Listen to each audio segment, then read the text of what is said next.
channel. This is about this pressure plate.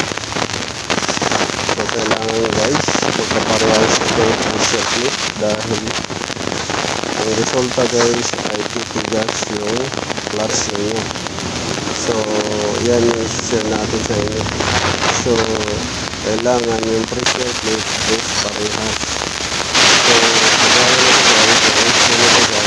ay nagbabago.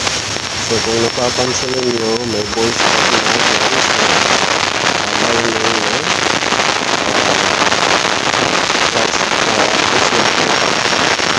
so kita ninyo yung lining yan. May voice pad na. So ang nagbabago.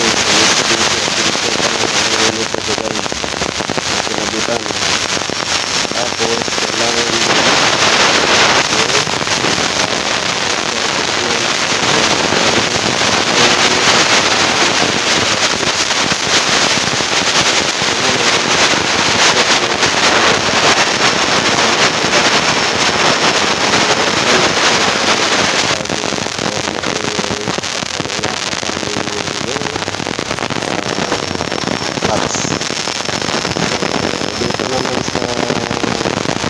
clutch base ay maingay din siya, gawa ng ang mga spring niya ay maluluwag na at ito yung shortness ng lining din niya ay nagtaguhit at nagkapunit-punit na, may crack pa na kasama.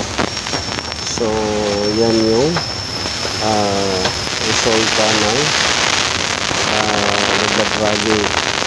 Pagkita nyo maluluwag na yung spring, pag yanapakan nyo yan guys ay maingay. Pag nabinitawan nyo, tumatalon yung